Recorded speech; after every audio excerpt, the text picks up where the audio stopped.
বেদের মধ্যে সবচেয়ে পবিত্র হলো ঋগ্বেদ।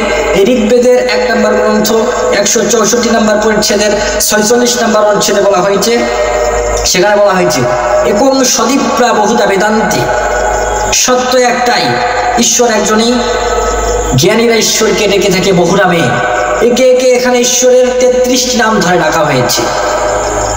ঋগ্বেদ 2 নম্বর গ্রন্থ 1 নম্বর পরিচ্ছেদের 3 নম্বর অনুচ্ছেদ, সেখানে তার একটি নাম দেওয়া হয়েছে বিষ্ণু। এই বিষ্ণু শব্দের অর্থ হলো রক্ষাকারী। এই রক্ষাকারী শব্দটিকে যদি আপনি আরবি করেন তাহলে পাশাপাশি আরবি হচ্ছে রব। রব শব্দের অর্থ রক্ষাকারী। যদি মুসলিমদের সামনে যদি আপনি বলেন সর্বশক্তিমান ঈশ্বর হলো রক্ষাকারী অথবা রব, তাহলে মুসলমানদের কোনো আপত্তি থাকবে না।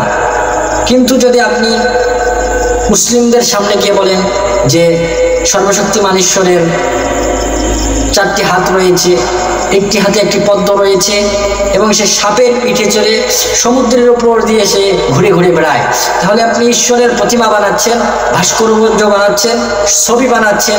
এতে মুসলিমদের প্রবল আপত্তি থাকবে। এছাড়াও আপনি শ্বেতাসত্তর উপনিষদের 4 নম্বর অধ্যায়ের 19 নম্বর অনুচ্ছেদের বিরুদ্ধে যাচ্ছেন।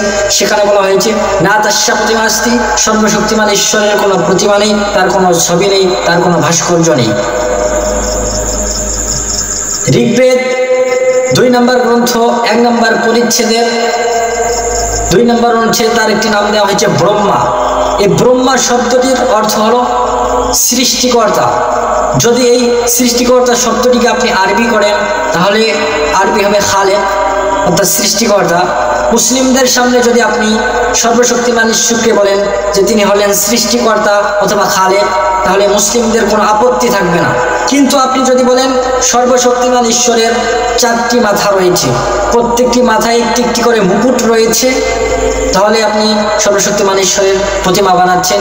এতে মুসলিমদের প্রবল আপত্তি থাকবে। এছাড়াও আপনি যজুর্বেদের 32 নম্বর অধ্যায় 3 নম্বর অনুচ্ছেদের বিরুদ্ধে যাচ্ছেন। সেখানে বলা হয়েছে না তাস্যা প্রতিমা আস্তি, সৃষ্টিকর্তার কোনো ছবি নেই, তার কোনো মূর্তি নেই, তার কোনো ফটোগ্রাফ নেই।